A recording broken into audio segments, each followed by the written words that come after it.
Hi friends, welcome to GA+. നമ്മൾ 10ാം ക്ലാസ്സിലെ social science ആണ് പറഞ്ഞുകൊണ്ടിരിക്കുന്നത്. അതിൻ്റെ ആദ്യത്തെ ടെക്സ്റ്റ് ബുക്കിലെ പാഠങ്ങളൊക്കെ നമ്മൾ കംപ്ലീറ്റ് ചെയ്തിട്ടുണ്ട്.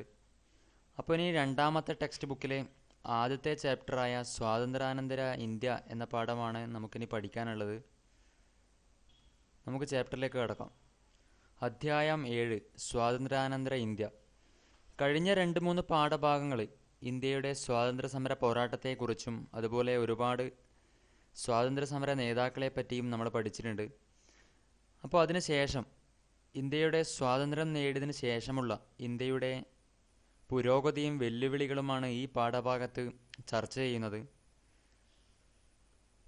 വിധിയുടെ ചക്രങ്ങൾ ഒരു നാൾ ഇന്ത്യ ഉപേക്ഷിക്കുവാൻ ബ്രിട്ടീഷുകാരെ നിർബന്ധിതരാക്കും. പക്ഷേ ഏതു രൂപത്തിലുള്ള ഇന്ത്യയെയാവും അവർ ഇവിടെ ഉപേക്ഷിച്ചു പോകുക? നൂറ്റാണ്ടുകളായുള്ള അവരുടെ ഭരണത്തിൻ്റെ അരുവി അവസാനം വറ്റി വരണ്ടു പോകുമ്പോൾ അവർ വിട്ടുപോകുന്നത് ചെളിയുടെയും അഴുക്കിൻ്റെയും കൂമ്പാരമായിരിക്കും. നമ്മുടെ രവീന്ദ്രനാഥ ടാഗോറിൻ്റെ വാക്കുകളാണിത്. സ്വാതന്ത്ര്യം ലഭിക്കുന്ന സമയത്ത് അദ്ദേഹത്തിൻ്റെ മനസ്സിലെ ആശങ്കയെക്കുറിച്ചാണ് അദ്ദേഹം പങ്കുവച്ചത്. അപ്പോൾ അങ്ങനെ ബ്രിട്ടീഷുകാർ സ്വാതന്ത്ര്യം ലഭിച്ചു കഴിയുമ്പോൾ എങ്ങനെയുള്ള ഇന്ത്യയായിരിക്കും അവർ ഇവിടെ ഉപേക്ഷിച്ചു പോവുക എന്നാണ് അദ്ദേഹം പറഞ്ഞത്. അതുപോലെ തന്നെ രവീന്ദ്രനാഥ ടാഗോർ 1941 നടത്തിയ നിരീക്ഷണമാണ് മുകളിൽ നൽകിയിരിക്കുന്നത്. ഇതിലൂടെ അദ്ദേഹം എന്തെല്ലാം കാര്യങ്ങളാണ് സൂചിപ്പിക്കുന്നത്? ഇന്ത്യയുടെ ഭരണം ബ്രിട്ടീഷുകാർക്ക് ഉപേക്ഷിക്കേണ്ടി വരും. ദുരിതപൂർണമായ ഇന്ത്യയെയായിരിക്കും ബ്രിട്ടീഷുകാർ ഉപേക്ഷിച്ച് പോകുന്നത്. അങ്ങനെ ഇന്ത്യയുടെ ഭരണം ബ്രിട്ടീഷുകാർ എന്തായാലും ഉപേക്ഷിക്കേണ്ടി വരുമെന്നുള്ള അവസ്ഥ വന്നു. ബ്രിട്ടീഷുകാരുടെ ഭരണം കൊണ്ട് തന്നെ ദുരിതപൂർണമായ ഇന്ത്യയായിരിക്കും അവർ ഇവിടെ ഉപേക്ഷിച്ചു പോവുക. സ്വാതന്ത്ര്യാനന്തര ഇന്ത്യ നേരിടേണ്ടി വന്ന ഏറ്റവും പ്രധാന വെല്ലുവിളി വിഭജനവും അതേ തുടർന്നുണ്ടായ അഭയാർത്ഥി പ്രവാഹവുമായിരുന്നു. നമ്മൾ നേരത്തെ പറഞ്ഞു, മൗണ്ട് ബാറ്റൺ പദ്ധതി പ്രകാരം ഇന്ത്യ പാകിസ്ഥാൻ വിഭജനം നടന്നു. അതിനുശേഷം ഒരുപാട് അഭയാർത്ഥികളുണ്ടായി. അതെങ്ങനെയാണ് ഉണ്ടായത്? അഭയാർത്ഥി പ്രവാഹം. ഇവിടെ ഒരുപാട് ചിത്രങ്ങൾ നമുക്ക് കാണാൻ പറ്റും. ആ സമയത്തുണ്ടായിരുന്ന പലായനങ്ങളിലെ ചിത്രങ്ങളാണ് ഇവിടെ കൊടുത്തിട്ടുള്ളത്. കുടുംബാംഗങ്ങളോടൊപ്പം ഭാണ്ഡക്കെട്ടുകളും തലയിലേറ്റി നടന്നു നീങ്ങുന്ന അഭയാർത്ഥികളാക്കപ്പെട്ട ജനങ്ങളുടെ ചിത്രങ്ങളാണിത്. വിഭജന കാലത്തെ ഇന്ത്യയിലെ സാധാരണ കാഴ്ചയായിരുന്നു ഇത്. അക്കാലത്ത് ഇന്ത്യയിൽ നിന്ന് പാകിസ്ഥാനിലേക്കും പാകിസ്ഥാനിൽ നിന്ന് ഇന്ത്യയിലേക്കും അഭയാർത്ഥി പ്രവാഹങ്ങളുണ്ടായി. അതിൻ്റെ പ്രധാനപ്പെട്ട കാരണങ്ങൾ എന്തായിരുന്നു? നമ്മൾ പറഞ്ഞു, പാകിസ്ഥാൻ ഒരു മുസ്ലിം രാഷ്ട്രമായിരുന്നു. ആ ഒരു വിഭജനം കൊണ്ട് തന്നെ ഒരുപാട് വർഗീയ പ്രശ്നങ്ങളുണ്ടായി. അപ്പോൾ അങ്ങനെ ഹിന്ദുക്കൾ ഇവിടെ ഇന്ത്യയിലേക്കും പിന്നെ മുസ്ലിങ്ങൾ പാകിസ്ഥാനിലേക്കും അങ്ങനെ ഒരുപാട് പ്രശ്നങ്ങളുണ്ടായി. ഇതോടൊപ്പം രാജ്യത്ത് പലയിടങ്ങളിലായി വർഗീയ ലഹളകൾ നടന്നു. കൽക്കട്ട, ബീഹാർ, നവഖാലി, ദില്ലി, പഞ്ചാബ്, കശ്മീർ എന്നിവിടങ്ങളിലെ കലാപങ്ങൾ രക്തരൂഷിതമായിരുന്നു. ഇപ്പോൾ വളരെയധികം വർഗീയ ലഹളകൾ നടന്നു. അത് എങ്ങനെയുള്ളതായിരുന്നു? രക്തരൂഷിതമായിരുന്നു. ആയിരക്കണക്കിന് ആളുകൾ കൊല്ലപ്പെടുകയും സ്ത്രീകൾ ആക്രമിക്കപ്പെടുകയും ചെയ്തു. ഇതിൻ്റെ ഫലമായി സർവ്വതും നഷ്ടപ്പെട്ട് പലായനം ചെയ്ത വ്യത്യസ്ത വിഭാഗക്കാർ അഭയാർത്ഥികളായി മാറി. കാൽനടയായും കാളവണ്ടിയിലും തീവണ്ടിയിലുമായി 10 ദശലക്ഷം പേർ അഭയാർത്ഥികളായി സഞ്ചരിച്ചു. സ്വാതന്ത്ര്യാനന്തര ഗവൺമെൻറ്റിൻ്റെ ഫലപ്രദമായ ഇടപെടലും പുനരധിവാസ നടപടികളും വഴി അഭയാർത്ഥി പ്രശ്നം പരിഹരിക്കാൻ കഴിഞ്ഞു. അപ്പോൾ അങ്ങനെ കാൽനടയായിട്ടും കാളവണ്ടിയിലും തീവണ്ടിയിലുമായി 10 ദശലക്ഷം പേർ അഭയാർത്ഥികളായിട്ട് ഇന്ത്യയിലേക്കും അതുപോലെ പാകിസ്ഥാനിലേക്കും സഞ്ചരിച്ചു. അപ്പോൾ ആ സമയത്ത് നമ്മുടെ സ്വാതന്ത്ര്യാനന്തര ഗവൺമെൻറ് ഫലപ്രദമായ നടപടികളെടുത്തു. ഇതുമൂലം നമുക്ക് അഭയാർത്ഥി പ്രശ്നം പരിഹരിക്കാൻ കഴിഞ്ഞു. അങ്ങനെ സ്വാതന്ത്ര്യം നേടിയപ്പോൾ നമ്മുടെ ഇന്ത്യയെ ഏറ്റവും ദുഃഖിപ്പിച്ച ഒരു കാര്യമായിരുന്നു ഗാന്ധിജിയുടെ രക്തസാക്ഷിത്വം. നമ്മുടെ ജീവിതത്തിൽ നിന്ന് പ്രകാശം മറഞ്ഞു പോയിരിക്കുന്നു, എവിടെയും ഇരുട്ടാണ്. ഗാന്ധിജിയുടെ മരണത്തെക്കുറിച്ച് നെഹ്റു പറഞ്ഞ വാക്കുകളാണിത്. വളരെയധികം ഇമ്പോർട്ടൻ്റ് ആണ്. നമ്മുടെ രാഷ്ട്രപിതാവ് ഗാന്ധിജി മരിച്ചതിന് ശേഷം നെഹ്റു പറഞ്ഞ വാക്കുകളാണിത്. ഇന്ത്യയെ ബ്രിട്ടീഷ് ഭരണത്തിൽ നിന്ന് മോചിപ്പിക്കാനുള്ള അഹിംസാത്മക സമരത്തിന് നേതൃത്വം നൽകിയ ഗാന്ധിജി 1948 ജനുവരി 30 ഡൽഹിയിലെ പ്രാർത്ഥനായോഗ സ്ഥലത്തു വെച്ച് നാഥൂറാം വിനായക് ഗോഡ്സെയുടെ വെടിയേറ്റ് മരിച്ചു. ഇന്ത്യ വിഭജനശേഷം നടന്ന വർഗീയ ലഹളകളുടെ അനന്തരഫലമായിരുന്നു ഗാന്ധിജിയുടെ രക്തസാക്ഷിത്വം. നമ്മൾ നേരത്തെ പറഞ്ഞു വർഗീയ ലഹളകൾ ഒരുപാട് നടന്നു. അതിൻ്റെ ഫലമായിട്ടാണ് ഗാന്ധിജിയും മരണപ്പെട്ടത്, അല്ലെങ്കിൽ ഗാന്ധിജിയുടെ രക്തസാക്ഷിത്വവും അതിൻ്റെ ഒരു കാരണം തന്നെയായിരുന്നു. അടുത്തത് നാട്ടുരാജ്യങ്ങളുടെ സംയോജനം. സ്വാതന്ത്ര്യത്തിന് മുമ്പ് ഇന്ത്യയിൽ ബ്രിട്ടീഷുകാർ നേരിട്ട് ഭരണം നടത്തിയിരുന്ന പ്രദേശങ്ങൾക്ക് പുറമെ ബ്രിട്ടീഷ് നിയന്ത്രണത്തിലുള്ള 600ഓളം നാട്ടുരാജ്യങ്ങളും ഉണ്ടായിരുന്നു.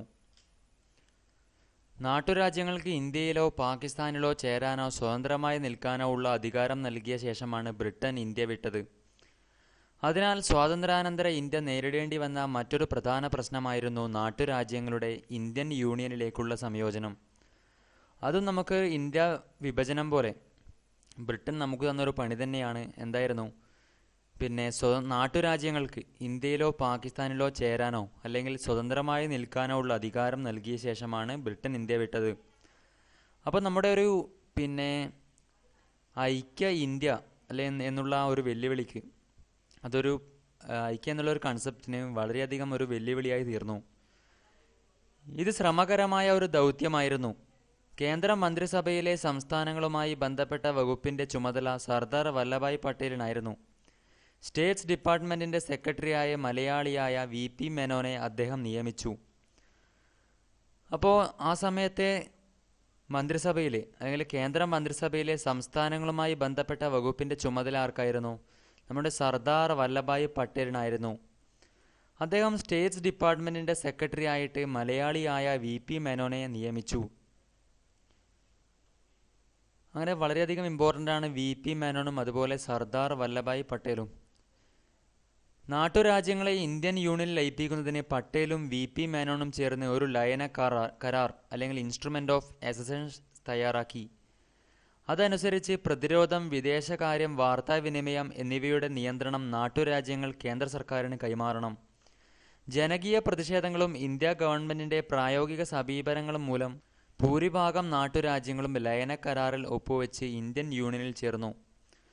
അപ്പോൾ ആ സമയത്തെ കേന്ദ്ര മന്ത്രിയായ സർദാർ വല്ലഭായ് പട്ടേൽ നമ്മുടെ VP മേനോനെ നിയമിച്ചു.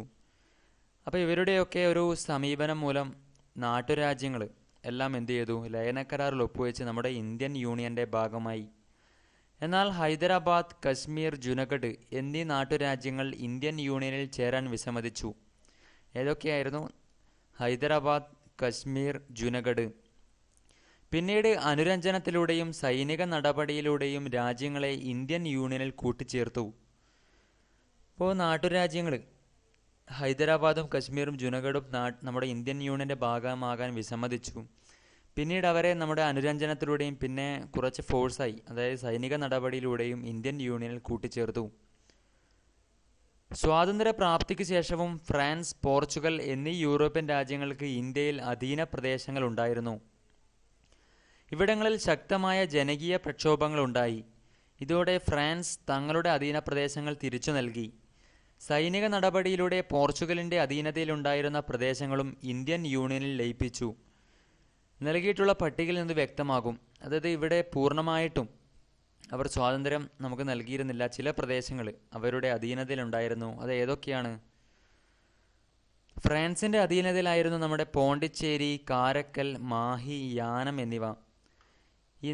പിന്നീട് അനുരഞ്ജനത്തിലൂടെയും ഒക്കെ അവരെ ഇന്ത്യൻ യൂണിയനിൽ ചേർക്കപ്പെട്ട വർഷം ഏതായിരുന്നു? 1954 ഫ്രാൻസിൻ്റെ അധീനതയിലുള്ള പോണ്ടിച്ചേരി, കാരക്കൽ, മാഹി, യാനം എന്നിവ കൂട്ടിച്ചേർക്കപ്പെട്ടത്.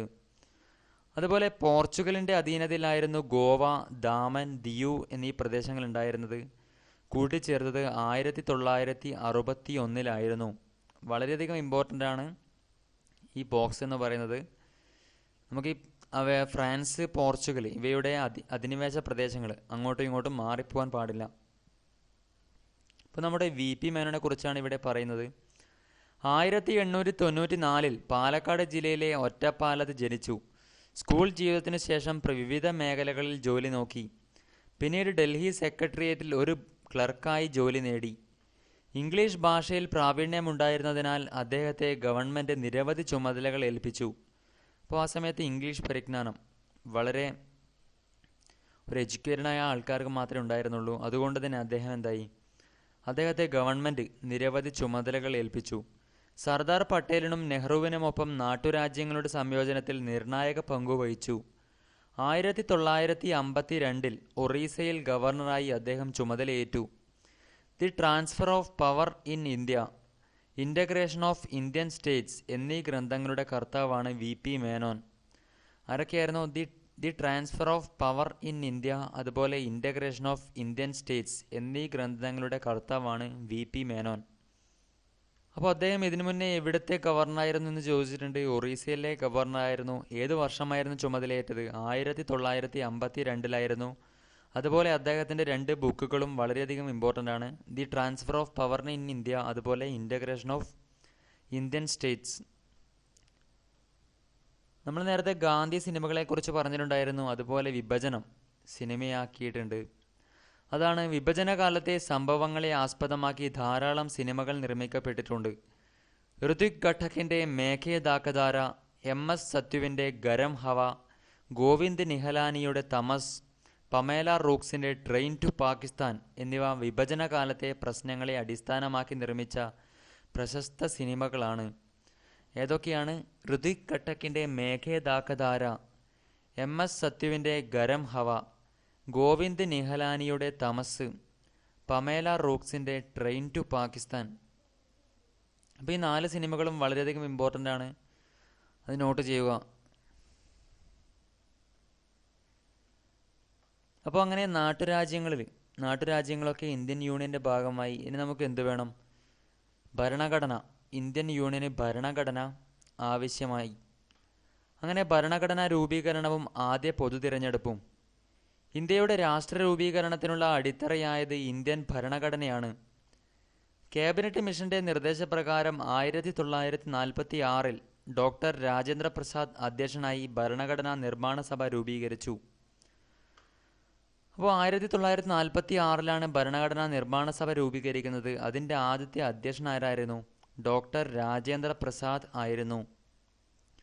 അങ്ങനെ ഭരണഘടന എഴുതി തയ്യാറാക്കാനായി ബി.ആർ. അംബേദ്കർ ചെയർമാനായി ഒരു ഡ്രാഫ്റ്റിംഗ് കമ്മിറ്റിയെ നിയമിച്ചു. അപ്പോൾ ഡ്രാഫ്റ്റിംഗ് കമ്മിറ്റിയുടെ ചെയർമാൻ ആരായിരുന്നുവെന്ന് പലതവണ ചോദ്യം വന്നിട്ടുണ്ട്. ആരായിരുന്നു? ബി.ആർ. അംബേദ്കർ ആണ്. അതുപോലെ ഭരണഘടനാ നിർമ്മാണ സഭയുടെ അധ്യക്ഷൻ എന്ന് പറയുന്നത് ഡോക്ടർ രാജേന്ദ്ര പ്രസാദാണ്. അങ്ങനെ നിരവധി ചർച്ചകളിലൂടെയും സംവാദങ്ങളിലൂടെയും ഭരണഘടനയ്ക്ക് രൂപം നൽകി. ഇന്ത്യൻ സ്വാതന്ത്ര്യ സമര കാലഘട്ടത്തിൽ ഉയർന്നു വന്ന ആശയാഭിലാഷങ്ങളുടെ പ്രതിഫലനമായിരുന്നു ഇന്ത്യയുടെ ഭരണഘടന. 1909 ജനുവരി 26 സ്വതന്ത്ര ഇന്ത്യയുടെ ഭരണഘടന നിലവിൽ വരികയും ഇന്ത്യയെ ഒരു റിപ്പബ്ലിക്കായി പ്രഖ്യാപിക്കുകയും ചെയ്തു. അങ്ങനെ 1946 നമ്മുടെ ഭരണഘടന നിർമ്മാണ സഭ രൂപീകരിച്ചതെന്ന് പറഞ്ഞു. അപ്പോൾ ഒരുപാട് ചർച്ചകളും ഒരുപാട് അഭിപ്രായങ്ങളുടെയും ഫലമായിട്ട് 1909 ജനുവരി 26 നമ്മുടെ ഭരണഘടന നിലവിൽ വരുന്നത്. അതിൻ്റെ ഭാഗമായിട്ട് ഇന്ത്യ എന്തായി? ഒരു റിപ്പബ്ലിക്കായിട്ട് മാറി.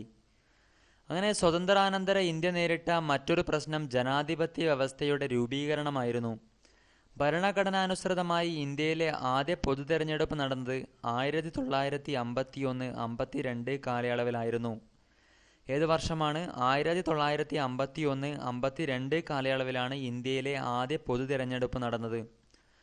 സ്വതന്ത്രവും നിഷ്പക്ഷവുമായി നടന്ന ആദ്യ തിരഞ്ഞെടുപ്പ് ഇന്ത്യൻ ജനാധിപത്യത്തിൻ്റെ വിജയമായിരുന്നു. ഇന്ത്യക്കൊപ്പം സ്വാതന്ത്ര്യം നേടിയ ഏഷ്യയിലെയും ആഫ്രിക്കയിലെയും ഒട്ടുമിക്ക രാജ്യങ്ങളും ജനാധിപത്യത്തിൽ നിന്ന് വ്യതിചലിക്കുമ്പോഴും ഇന്ത്യയുടെ ജനാധിപത്യ വ്യവസ്ഥ ഇന്നും ശക്തമായി നിലകൊള്ളുന്നു. അപ്പോൾ ഇന്ത്യൻ ഭരണഘടന അല്ലെങ്കിൽ ഇന്ത്യയുടെ ജനാധിപത്യ വ്യവസ്ഥ എന്ന് പറയുന്നത് ഇന്നും ശക്തമായി നിലകൊള്ളുന്നു. അപ്പോൾ ഇവിടെ ഓർത്തു വയ്ക്കുക, 1951-52 കാലയളവിലാണ് ആദ്യത്തെ പൊതു തിരഞ്ഞെടുപ്പ് നടന്നിട്ടുള്ളത്. ഭാഷാടിസ്ഥാനത്തിൽ സംസ്ഥാനങ്ങളുടെ രൂപീകരണം. നാട്ടുരാജ്യങ്ങളുടെ സംയോജനം നാം ചർച്ച ചെയ്തു അല്ലെ? നാട്ടുരാജ്യങ്ങളുടെ സംയോജനം എങ്ങനെയാണ് അതിലേക്ക് വന്നത്? നാട്ടുരാജ്യങ്ങൾ എങ്ങനെയൊക്കെ രൂപീകരിച്ചു അല്ലെ? എങ്ങനെയൊക്കെ കൂട്ടിച്ചേർത്തു എന്നൊക്കെ നമ്മൾ പറഞ്ഞു. ഇവിടങ്ങളിലെ ജനങ്ങൾ അഭിമുഖീകരിച്ച ഒരു പ്രധാന പ്രശ്നം ഭാഷയുമായി ബന്ധപ്പെട്ടതായിരുന്നു. ഒരു നാട്ടുരാജ്യത്തു തന്നെ വ്യത്യസ്ത ഭാഷകൾ സംസാരിക്കുന്നവർ ഉണ്ടായിരുന്നു. അതിനാൽ ഭാഷാടിസ്ഥാനത്തിൽ സംസ്ഥാനങ്ങൾ രൂപീകരിക്കണമെന്ന ആവശ്യം ഇന്ത്യയുടെ വിവിധ ഭാഗങ്ങളിൽ ഉയർന്നു വന്നു. 1920 നാഗ്പൂർ കോൺഗ്രസ് സമ്മേളനത്തിൽ തന്നെ ഭാഷാടിസ്ഥാനത്തിൽ സംസ്ഥാന കോൺഗ്രസ് കമ്മിറ്റികൾ രൂപീകരിക്കാൻ തീരുമാനിച്ചിരുന്നു. സ്വാതന്ത്ര്യാനന്തരം ഭാഷാടിസ്ഥാനത്തിൽ സംസ്ഥാനങ്ങൾ രൂപീകരിക്കുക എന്ന ആവശ്യം ഉന്നയിച്ചുകൊണ്ട് ജനകീയ പ്രക്ഷോഭങ്ങൾ ആരംഭിച്ചു. തെലുങ്ക് സംസാരിക്കുന്നവർക്കായി ആന്ധ്ര സംസ്ഥാനം രൂപീകരിക്കുക എന്ന ആവശ്യവുമായി സ്വാതന്ത്ര്യ സമര സേനാനിയായിരുന്ന പോറ്റി ശ്രീരാമലു നിരാഹാര സമരം തുടങ്ങി. അപ്പോൾ ഭാഷാടിസ്ഥാനത്തിൽ സംസ്ഥാനങ്ങൾ പിന്നെ കൂട്ടിച്ചേർക്കുക എന്ന ആവശ്യം ശക്തമായി. ഇതിനെതിരെ തെലുങ്ക് സംസാരിക്കുന്നവർക്കായിട്ട് ഒരു സംസ്ഥാനം വേണമെന്ന ആവശ്യം പോറ്റി ശ്രീരാമലു തുടങ്ങി വെച്ചു, അല്ലെങ്കിൽ പോറ്റി ശ്രീരാമലു നിരാഹാര സമരം തുടങ്ങി. അങ്ങനെ 58 ദിവസത്തെ നിരാഹാര സമരത്തെ തുടർന്ന് അദ്ദേഹം മരണമടഞ്ഞു.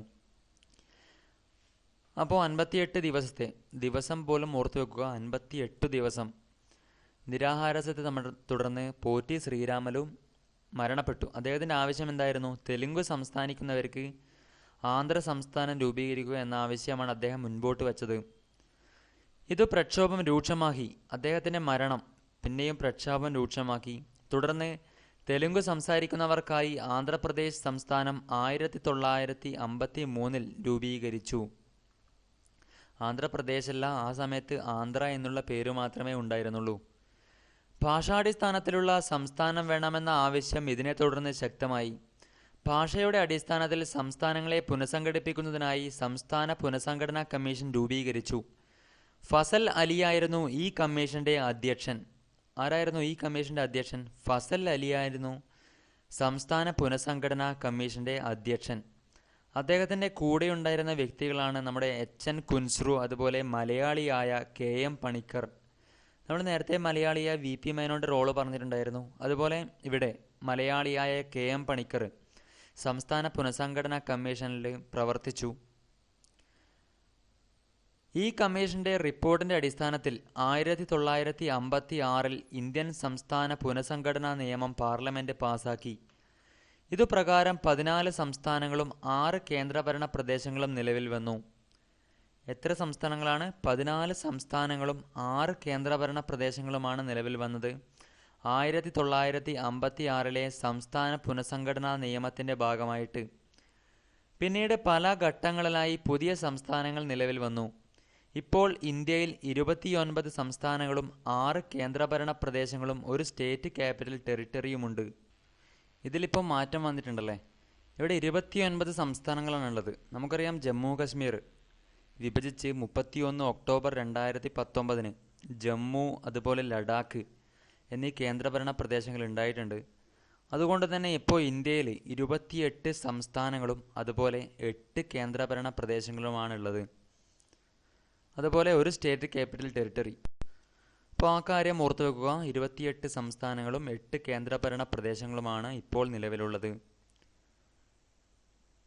അങ്ങനെ ഇന്ത്യ മുന്നോട്ട് പോയിക്കൊണ്ടിരിക്കുകയാണ്, പുരോഗതി കൈവരിച്ചു കൊണ്ടിരിക്കുകയാണ്. സാമ്പത്തിക മേഖലയിലെ മുന്നേറ്റങ്ങളാണ് ഇനി പറയുന്നത്. സ്വതന്ത്ര ഇന്ത്യയുടെ സാമ്പത്തിക അടിത്തറ വളരെ പരിതാപകരമായിരുന്നു. ലോകത്ത് അന്ന് നിലനിന്നിരുന്ന മുതലാളിത്ത സമ്പദ് വ്യവസ്ഥയുടെയും സോഷ്യലിസ്റ്റ് സമ്പദ് വ്യവസ്ഥയുടെയും സമന്വയമായ മിശ്ര സമ്പദ് വ്യവസ്ഥയ്ക്കാണ് ഇന്ത്യ സ്വീകരിച്ചത്. അത് പൊതുമേഖലയ്ക്കാണ് പ്രാധാന്യം നൽകിയത്. ബ്രിട്ടീഷുകാർ ഇവിടെ ഉപേക്ഷിച്ച് പോകുമ്പോൾ നമ്മുടെ ഇന്ത്യയുടെ സാമ്പത്തിക അവസ്ഥ എന്ന് പറയുന്നത് വളരെ പരിതാപകരമായിരുന്നു. സ്വാതന്ത്ര്യാനന്തരം ജവഹർലാൽ നെഹ്റുവിൻ്റെ നേതൃത്വത്തിലുള്ള ഗവൺമെൻറ് സാമ്പത്തിക മുന്നേറ്റം ലക്ഷ്യമാക്കി നിരവധി പദ്ധതികൾ ആവിഷ്കരിക്കുകയുണ്ടായി. ഈ പദ്ധതികളിൽ പലതും സ്വാതന്ത്ര്യ സമരകാലത്ത് പല കോൺഗ്രസ് സമ്മേളനങ്ങളിലും ചർച്ച ചെയ്തിരുന്നവയാണ്. കേന്ദ്രീകൃത സാമ്പത്തികാസൂത്രണമായിരുന്നു അവയിൽ പ്രധാനപ്പെട്ടത്. സോവിയറ്റ് യൂണിയനിൽ നിന്നാണ് ഇന്ത്യ സാമ്പത്തികാസൂത്രണം എന്ന ആശയം കൈക്കൊണ്ടത്. ഇന്ത്യയിലെ സാമ്പത്തികാസൂത്രണത്തിൻ്റെ ചരിത്രം മുൻ ക്ലാസുകളിൽ ചർച്ച ചെയ്തിട്ടുണ്ട്. നമ്മൾ നേരത്തെ പറഞ്ഞിട്ടുണ്ടായിരുന്നു, കഴിഞ്ഞ നമ്മുടെ സോവിയറ്റ് യൂണിയൻ വിപ്ലവത്തിൽ നമ്മൾ പറഞ്ഞിട്ടുണ്ടായിരുന്നു ഈ സാമ്പത്തിക ആസൂത്രണം എന്നുള്ള കൺസെപ്റ്റ് നമ്മൾ സോവിയറ്റ് യൂണിയനിൽ നിന്നാണ് കടമെടുത്തിട്ടുള്ളത്. അങ്ങനെ സ്വാതന്ത്ര്യത്തിന് ശേഷം സാമ്പത്തിക ആസൂത്രണ പരിപാടികൾക്ക് ശക്തി വർദ്ധിച്ചു. ഒരു ഗവൺമെൻറ് അധികാരത്തിൽ വന്നു എന്ന് നമ്മൾ പറഞ്ഞു. പൊതു തിരഞ്ഞെടുപ്പ് നടന്നിട്ട് ഒരു ഗവൺമെൻറ് നിലവിൽ വന്നു. 1950 ജവഹർലാൽ നെഹ്റുവിൻ്റെ അധ്യക്ഷതയിൽ ആസൂത്രണ കമ്മീഷൻ നിലവിൽ വന്നു. എപ്പോഴാണ് ആസൂത്രണ കമ്മീഷൻ നിലവിൽ വന്നത്? 1950-ലാണ്. സാമ്പത്തിക പുരോഗതിക്കായി ആസൂത്രണ കമ്മീഷൻ നിരവധി പദ്ധതികൾ മുന്നോട്ട് വച്ചു. രാജ്യത്തിന്റെ സാമ്പത്തിക വളർച്ച ലക്ഷ്യമിട്ട് ആസൂത്രണ കമ്മീഷൻ നടപ്പിലാക്കിയ പദ്ധതികളാണ് പഞ്ചവത്സര പദ്ധതികൾ. 1951-ൽ തുടക്കം കുറിച്ച പഞ്ചവത്സര പദ്ധതികൾ വികസന പ്രക്രിയയിൽ വളരെയധികം മുന്നോട്ടു പോകാൻ ഇന്ത്യയെ സഹായിച്ചു. കാർഷിക വ്യാവസായിക മേഖല പുഷ്ടിപ്പെടാനും ദാരിദ്ര്യ നിർമ്മാർജ്ജനത്തിനും ഊർജോൽപാദനത്തിനും വിദ്യാഭ്യാസ മേഖലയിലെ പുരോഗതിക്കും ഇത് സഹായകമായി. അപ്പോൾ 1951-ലായിരുന്നു പഞ്ചവത്സര പദ്ധതികൾക്ക് ആരംഭം കുറിച്ചത്. പക്ഷെ എപ്പോഴായിരുന്നു ആസൂത്രണ കമ്മീഷൻ നിലവിൽ വന്നത്? 1950-ലാണ്. അപ്പോൾ ആ വർഷങ്ങൾ നിർബന്ധമായിട്ട് പഠിച്ചു വെക്കുക, മാറിപ്പോകാൻ പാടില്ല. സാമ്പത്തിക പുരോഗതിക്കായി വിദേശ രാജ്യങ്ങളുടെ സഹായവും ഇന്ത്യക്ക് ലഭിച്ചു. വിദേശ സഹായത്താൽ ഇന്ത്യയുടെ വിവിധ ഭാഗങ്ങളിൽ ഇരുമ്പുരുക്ക് വ്യവസായശാലകൾ ആരംഭിച്ചു. അങ്ങനെ വിദേശ രാജ്യങ്ങളുമായിട്ട് ഇന്ത്യ നല്ലൊരു ബന്ധമായിരുന്നു പുലർത്തിയിരുന്നത്. അതുകൊണ്ട് തന്നെ വിദേശ രാജ്യങ്ങളുടെ ഇന്ത്യയുടെ പുരോഗതിക്ക് സഹായിച്ചു. അങ്ങനെ സഹായകമായി രൂപം കൊണ്ട ഇരുമ്പുരുക്ക് വ്യവസായശാലകളാണ് ഇനി പറയാൻ പോകുന്നത്. PSC പലതവണ ചോദിച്ചിട്ടുണ്ട്. ഇതിൽ പറയുന്ന 4 ഇരുമ്പുരുക്ക് വ്യവസായശാലകളും അവയ്ക്ക് സഹായം നൽകിയ രാഷ്ട്രങ്ങളെ പറ്റിയും ചോദിച്ചിട്ടുണ്ട്. അതുകൊണ്ട് നിർബന്ധമായും പഠിച്ചു വെക്കുക. ഭിലായി സോവിയറ്റ് യൂണിയനാണ് സഹായം നൽകിയത്. Bokaro Soviet union, Rourkela Germany, Durgapur Britain. ഇങ്ങനെയായിരുന്നു ഇരുമ്പുരുക്ക് വ്യവസായശാലകൾക്ക് സഹായം നൽകിയത്. ഇന്ത്യയുടെ സാമ്പത്തികമായ ആധുനികവൽക്കരണത്തിൽ വൻകിട അണക്കെട്ടുകൾ പ്രധാന പങ്കുവഹിച്ചു. കൃഷിക്കാവശ്യമായ ജലവും വ്യവസായങ്ങൾക്കാവശ്യമായ വൈദ്യുതോർജ്ജവും ഇതിൽ നിന്ന് ലഭിച്ചു. ഇന്ത്യയിലെ ഏറ്റവും വലിയ വിവിധോദ്ദേശ നദീതട പദ്ധതിയായ ബക്രാനങ്കൽ പദ്ധതി സ്വാതന്ത്ര്യാനന്തര ഇന്ത്യയുടെ അഭിമാനമാണ്. ഇതും ചോദിച്ചിട്ടുണ്ട്. ഇന്ത്യയിലെ ഏറ്റവും വലിയ വിവിധോദ്ദേശ നദീതട പദ്ധതി ഏതാണെന്ന് ചോദിച്ചിട്ടുണ്ട്. അതേതാണ്? ബക്രാനങ്കൽ പദ്ധതിയാണ്. ജലസേചന സൗകര്യങ്ങൾ ലഭ്യമായതോടെ ഇന്ത്യയിൽ കാർഷികോൽപാദനം വർദ്ധിച്ചു. കാർഷിക പുരോഗതി, കന്നുകാലി സംരക്ഷണം, ഭൗതിക സാഹചര്യങ്ങളുടെ ഉന്നമനം തുടങ്ങിയ ലക്ഷ്യങ്ങളോടെ ദേശീയ തലത്തിൽ 55 പദ്ധതികൾക്ക് 1952 ഒക്ടോബർ 2-ന് തുടക്കം കുറിച്ചു. അങ്ങനെ 1952 ഒക്ടോബർ 2-ന് ദേശീയ തലത്തിൽ 55 പദ്ധതികൾക്ക് തുടക്കം കുറിച്ചു. എന്തൊക്കെയായിരുന്നു ലക്ഷ്യങ്ങൾ? കാർഷിക പുരോഗതി, അതുപോലെ കന്നുകാലി സംരക്ഷണം, ഭൗതിക സാഹചര്യങ്ങളുടെ ഉന്നമനം എന്നിവയായിരുന്നു ലക്ഷ്യങ്ങൾ. 1990-കളിൽ ഇന്ത്യയുടെ സമ്പദ് വ്യവസ്ഥയിൽ പ്രകടമായ വ്യതിയാനമുണ്ടായി. പൊതുമേഖലയ്ക്ക് പകരം സ്വകാര്യ മേഖലയ്ക്ക് പ്രാധാന്യം കൈവന്നു. 1990-കളിൽ ഇന്ത്യയുടെ സമ്പദ് വ്യവസ്ഥയിൽ പ്രകടമായ വ്യതിയാനങ്ങൾ വരാൻ തുടങ്ങി. ആ സമയത്ത് നമ്മൾ നേരത്തെ പറഞ്ഞു പൊതുമേഖലയ്ക്കാണ് ഊന്നൽ നൽകിയിട്ടുണ്ടായിരുന്നത് ഇന്ത്യ ആദ്യം.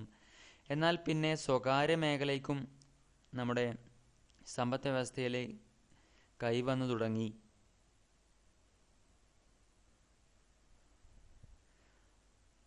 അപ്പോൾ നമ്മളിപ്പോൾ പറഞ്ഞത് സാമ്പത്തിക മുന്നേറ്റങ്ങളാണ്. അതുപോലെ ഇനി ശാസ്ത്ര രംഗത്ത് ഇന്ത്യയുടെ പുരോഗതിയാണ് ചർച്ച ചെയ്യുന്നത്. ശാസ്ത്ര സാങ്കേതിക നേട്ടങ്ങൾ. സ്വാതന്ത്ര്യാനന്തര ഇന്ത്യ ശാസ്ത്ര സാങ്കേതിക രംഗങ്ങളിൽ ശ്രദ്ധേയമായ പുരോഗതി കൈവരിച്ചു. ഇന്ത്യയുടെ കാർഷിക പുരോഗതിയിലും വ്യാവസായികവൽക്കരണത്തിലും സാങ്കേതിക വിദ്യയ്ക്കും സാങ്കേതിക വിദഗ്ധർക്കും ഒരു പ്രധാന പങ്കുണ്ട്. ആധുനിക ശാസ്ത്രത്തിൻ്റെ ആരാധകനായിരുന്ന നെഹ്റുവിൻ്റെ നേതൃത്വത്തിൽ ശാസ്ത്ര സാങ്കേതിക രംഗങ്ങളിൽ ഇന്ത്യ അഭൂതപൂർവമായ നേട്ടങ്ങൾ കൈവരിച്ചു. നിരവധി ഗവേഷണ സ്ഥാപനങ്ങൾ നിലവിൽ വന്നു. അവയിൽ ചിലതാണ് ഇനി പറയുന്നത്. അപ്പോൾ ശക്തമായ ഇന്ത്യൻ ഗവൺമെൻറ്റിൻ്റെ ശക്തമായ ഒരു കാഴ്ചപ്പാട് കൊണ്ട് തന്നെ ഇന്ത്യ എന്ത് ചെയ്തു? നമ്മുടെ ശാസ്ത്ര സാങ്കേതിക വിദ്യകൾ രംഗങ്ങളിലും പിന്നെ അത്ഭുതപൂർവമായ നേട്ടങ്ങൾ കൈവരിച്ചു. അങ്ങനെ നേട്ടങ്ങൾ കൈവരിക്കാൻ സഹായമായ ചില സ്ഥാപനങ്ങളാണ് ഏതൊക്കെ? ശാസ്ത്ര വ്യവസായ ഗവേഷണ സമിതി അല്ലെങ്കിൽ council of scientific and industrial research, Indian കാർഷിക ഗവേഷണ സമിതി, Indian council for agricultural research, Indian medical ഗവേഷണ സമിതി, Indian council of medical research. ഇത് മൂന്നും വളരെയധികം ഇമ്പോർട്ടൻ്റ് ആണ്. CSIR, അതുപോലെ ICAR, ICMR. ശാസ്ത്ര വ്യവസായിക ഗവേഷണ സമിതിയുടെ പദ്ധതികൾക്ക് നേതൃത്വം നൽകിയത് ഹോമി ജഹാംഗീർ ബാബയും എൻ ഭട്നഗറുമായിരുന്നു. ഹോമി ജഹാംഗീർ ബാബ നേതൃത്വം നൽകിയ ശാസ്ത്ര സ്ഥാപനങ്ങളാണ് Tata institute of fundamental research, Indian ആണവോർജ കമ്മീഷൻ എന്നിവ. ലോകോത്തര നിലവാരമുള്ള നിരവധി എഞ്ചിനീയറിംഗ് വിദ്യാലയങ്ങൾ അക്കാലത്ത് സ്ഥാപിതമായി. 5 ഇന്ത്യൻ ഇൻസ്റ്റിറ്റ്യൂട്ട് ഓഫ് ടെക്നോളജികൾ IIT 1954 1964 ഇടയ്ക്ക് സ്ഥാപിക്കുകയുണ്ടായി. ഈ 10 വർഷ കാലയളവിനിടയിൽ ഇന്ത്യയിൽ 5 ഇന്ത്യൻ IIT-കൾ അല്ലെങ്കിൽ ഇന്ത്യൻ ഇൻസ്റ്റിറ്റ്യൂട്ട് ഓഫ് ടെക്നോളജികൾ രൂപീകൃതമായി. ശാസ്ത്ര സാമഗ്രികളുടെയും വിജ്ഞാനത്തിൻ്റെയും കാര്യത്തിൽ പാശ്ചാത്യ രാജ്യങ്ങളെ ആശ്രയിക്കുന്നത് കുറയ്ക്കണമെന്ന നെഹ്റുവിൻ്റെ കാഴ്ചപ്പാടാണ് ഇതിന് അടിസ്ഥാനമായത്. തുടർന്ന് മെഡിക്കൽ വിദ്യാഭ്യാസം, ബയോമെഡിക്കൽ എഞ്ചിനീയറിംഗ്, ജനിതകശാസ്ത്രം, ജൈവ സാങ്കേതിക വിദ്യ, ആരോഗ്യം, ഗതാഗതം, സമുദ്ര ഗവേഷണം, വിവരസാങ്കേതിക വിദ്യ, ആണവോർജം എന്നീ മേഖലകളിൽ ഇന്ത്യ വൻ നേട്ടം കൈവരിച്ചു. ബ്രിട്ടീഷുകാർ വളരെയധികം നമ്മളെ അടിച്ചമർത്തിയിട്ടുണ്ടായിരുന്നു. പക്ഷേ സ്വാതന്ത്ര്യം നേടിയതിനു ശേഷം ഇന്ത്യ വളരെയധികം ഒരു പ്രശംസനീയമായ ഒരു പുരോഗതിയാണ് അല്ലെങ്കിൽ വൻ നേട്ടമാണ് എല്ലാ മേഖലകളിലും കൈവരിച്ചിട്ടുള്ളത്. അത് വിദ്യാഭ്യാസമായാലും അതുപോലെ പിന്നെ ആരോഗ്യമായാലും ഗതാഗതത്തിലായാലും വിവരസാങ്കേതിക വിദ്യയിലായാലും വളരെയധികം നേട്ടം ഇന്ത്യ കൈവരിച്ചു. അങ്ങനെ നമ്മൾ സാമ്പത്തിക രംഗങ്ങളിൽ നേടിയ പുരോഗതിയെപ്പറ്റി സംസാരിച്ചു. അതുപോലെ ശാസ്ത്രരംഗത്തുണ്ടായ പുരോഗതിയെപ്പറ്റി സംസാരിച്ചു. ഇനി നമുക്ക് ഇന്ത്യ ബഹിരാകാശ ഗവേഷണ രംഗത്തും അതുപോലെ വിദ്യാഭ്യാസം, കല, വിദേശ നയം എന്നീ കാര്യങ്ങളിലുണ്ടായ പുരോഗതിയെക്കുറിച്ചാണ് ചർച്ച ചെയ്യേണ്ടത്. അപ്പോൾ അത് വളരെയധികം ലെങ്തി ആവുന്നത് കൊണ്ട് നമുക്കത് അടുത്ത വീഡിയോയിൽ ചർച്ച ചെയ്യാം. അപ്പോൾ വളരെയധികം ഇമ്പോർട്ടൻ്റ് ആയിട്ടുള്ള ഒരു ചാപ്റ്ററാണ്. അപ്പോൾ ഈ വീഡിയോയെക്കുറിച്ചുള്ള നിങ്ങളുടെ അഭിപ്രായം തീർച്ചയായും കമൻറ്റ് ചെയ്യുക. അതുപോലെ നിങ്ങൾക്ക് ഈ വീഡിയോ ഇഷ്ടപ്പെട്ടാൽ ലൈക്ക് ചെയ്യുക, ഷെയർ ചെയ്യുക, സബ്സ്ക്രൈബ് ചെയ്യുക. നമുക്ക് അടുത്ത വീഡിയോയിൽ വീണ്ടും കാണാം. Goodbye.